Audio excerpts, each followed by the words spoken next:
તો સૌથી પહેલાં તો હરેક મિત્રોને જય હિન્દ. ઇન્ડિયા માટે સૌથી વધારે મહત્ત્વનું અને સૌથી વધારે ઇમ્પોર્ટન્ટ કોઈ પણ સેક્ટર હોય ને તો એ છે ડિફેન્સ સેક્ટર. ભારત દેશની અંદર કોઈ પણ માણસ રોકાણ કરવા માગતો હોય કે ભાઈ શેર બજારની અંદર હું છું અને મારે ભવિષ્ય માટે સારામાં સારી કંપની જોતી છે, તો એના માટેની જે માણસ કંપની ગોતતો હોય ને તો એ માણસને હું આ સેક્ટર રેકમેન્ડ કરીશ કે ભાઈ ડિફેન્સ સેક્ટરની તમે કંપની જોઈ શકો છો કે ભાઈ ડિફેન્સ સેક્ટર ઇન્ડિયા માટે સૌથી વધારે મહત્ત્વનું છે. ડિફેન્સ વગર ઇન્ડિયાનો વિકાસ એકદમ અશક્ય છે, કેમ કે ભારત દેશને ખાલી વિકાસ નથી કરવાનો. ભારત દેશ જેટલો વિકાસ કરે છે એની જગ્યાએ ખાલી ઊભું રહેવું છે અને ત્યાંથી હજી આગળ વધવું છે ને એના માટે પણ ભારતે પોતાનું રક્ષણ કરવું પડશે. નકર ભારત દેશના દુશ્મનો એને આગળ વધવા નહીં દે. એટલા માટે અત્યાર સુધી ભારત દેશનું તમે એક વસ્તુ સમજો કે ભાઈ અત્યાર સુધી ભારત દેશ બીજા દેશો ઉપર નિર્ભર હતો, પરંતુ હવે નિર્ભર રહી નહીં શકે, કેમ કે આવનારો સમય બદથી ને બદતર છે. મતલબ કે અત્યાર સુધી એકબીજા દેશો એકબીજા ઉપર ભરોસો કરતા હતા, પરંતુ હવે કરતા નથી કોઈ પણ દેશ. અત્યારે અમેરિકાનો પાડોશી દેશ કેનેડા, એક સમયે અમેરિકા અને કેનેડા બંને એકદમ સગા ભાઈ બરાબર રહેતા હતા, પરંતુ અત્યારે બિલકુલ દુશ્મન બરાબર છે, ઘણા ખરા દુશ્મન. હવે તમે સમજો કે ભાઈ જેની મિત્રતા અથવા તો જેની ભાઈ બંધી 150 વર્ષ જૂની હતી ને એ 1.5 વર્ષની અંદર તૂટી ગઈ 2026નું વર્ષ આવતા આવતા. આ સમયમાં છે ને ભારત દેશ કોઈ પણ દેશ ઉપર ભરોસો ન કરી શકે, કેમ કે ભારત દેશની વસ્તી 145 કરોડથી પણ વધારે છે. દુનિયાની સૌથી મોટી લોકતાંત્રિક કોઈ દેશ હોય ને તો ભારત દેશ. ભારત દેશ પાસે દુનિયાનું સૌથી મોટું પોપ્યુલેશન છે, 145 કરોડથી વધારે વસ્તી. એટલી વસ્તી આ દુનિયામાં કોઈ પણ દેશ પાસે છે નહીં.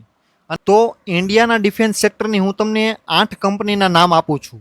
હવે આ કંપનીના શેર લેવા કે નહીં ને એ તમારે બાય સેલ હોલ્ડ રેકમેન્ડેશન નથી, માત્ર ને માત્ર એજ્યુકેશન પર્પઝ માટે હું તમને નામ આપું છું, બરોબર? તો કોઈ પણ પ્રકારની ટિપ્સ અથવા તો એડવાઇસ નહીં ગણતા, માત્ર ને માત્ર એજ્યુકેશન પર્પઝ. સૌથી પહેલી કંપની છે હિન્દુસ્તાન એરોનોટિક્સ લિમિટેડ. આ કંપનીની સાઇઝ તમે જુઓ ને તો 2,85,229 કરોડની સાઇઝ છે, બરોબર? હવે આ કંપની કામ શું કરે છે? એરક્રાફ્ટ અને હેલિકોપ્ટર આ વસ્તુ બનાવવાનું કંપની કામ કરે છે. ત્યારબાદ બીજા નંબરની કંપની છે BEL, ભારત ઇલેક્ટ્રોનિક્સ લિમિટેડ. આ કંપનીની સાઇઝ તમે 297,106 કરોડની સાઇઝ છે. તો આ બંને કંપની છે ને હિન્દુસ્તાન એરોનોટિક્સ લિમિટેડ અને ભારત ઇલેક્ટ્રોનિક્સ લિમિટેડ, આ બંને company almost large cap company છે અને ફંડામેન્ટલી મજબૂત કંપની, બરોબર? ત્યારબાદ છે ભારત ડાયનેમિક્સ લિમિટેડ BDL. આ કંપનીની સાઇઝ કવડી છે, 44,972 કરોડની કંપની છે. આ કંપની કામ શું કરે છે? ગાઇડેડ મિસાઇલ અને રક્ષણાત્મક પ્રણાલી નિર્માતા, મતલબ કે આપણા દેશને જે ડિફેન્સની ટેકનોલોજીની જરૂર પડે ને એ ટેકનોલોજી બનાવવાનું કંપની કામ કરે છે. ત્યારબાદ છે ચોથા નંબર ઉપર Mazgaon dock ship builders limited MDL.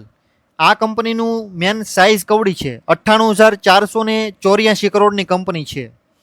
ભારતનું મરીન જહાજ બનાવવાની સૌથી પહેલા નંબરની કંપની છે, સબમેરીન પણ બનાવે છે, બરોબર આ કંપની. ત્યારબાદ છે પાંચમા નંબર ઉપર Garden rich ship builders Limited GRSE. આ કંપનીનું કામ શું છે? નૌકા, આપણા દેશના દરિયાઈ જહાજ ને જે બીજું કાંઈ સાધનોની જરૂર પડે ને એના માટેનું કંપની કામ કરે છે, GRSE. આ કંપનીની સાઇઝ કવડી છે, 29,924 કરોડ. ત્યારબાદ છે કોચિન શિપયાર્ડ લિમિટેડ. આ કંપનીની સાઇઝ કવડી છે, 38,333 કરોડ. આ કંપનીનું કામ શું છે? નૌકા નિર્માણ, જે મેં તમને કીધું દરિયાઈ જહાજ માટેનું જે કાંઈ સમુદ્રની જે કાંઈ સાધન સામગ્રીની જરૂર પડે ને આપણા દેશની સેનાની એના માટેનું કંપની કામ કરે છે. ત્યારબાદ આ જે જહાજનું રિપેરિંગ અને મેન્ટેનન્સ કરવાનું જે કાંઈ કામ હોય ને એ આ કંપની કરે છે, કોચિન શિપયાર્ડ.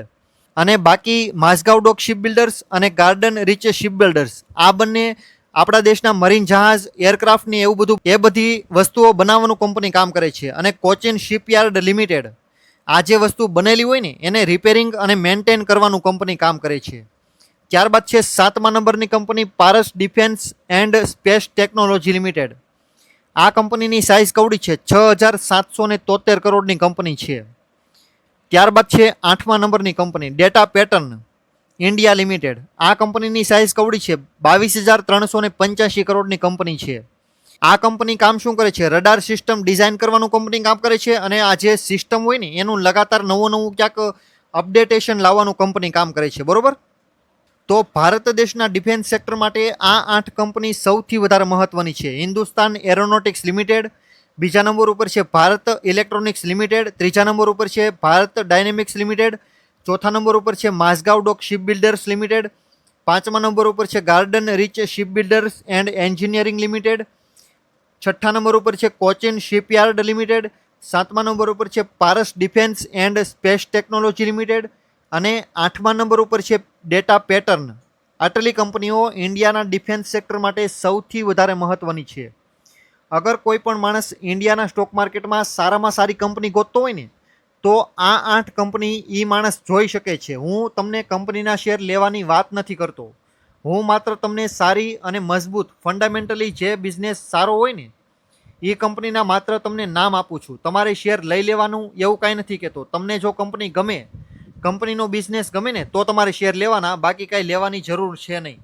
તો આજના વિડીયોમાં બસ આટલી જ માહિતી. અને જો આ વિડીયોની અંદર કોઈ પણ પ્રશ્ન હોય ને તો કોમેન્ટ બોક્સની અંદર તમે પ્રશ્ન પૂછી શકો છો અને શક્ય હશે ત્યાં સુધી હું જવાબ દેવાની કોશિશ કરીશ.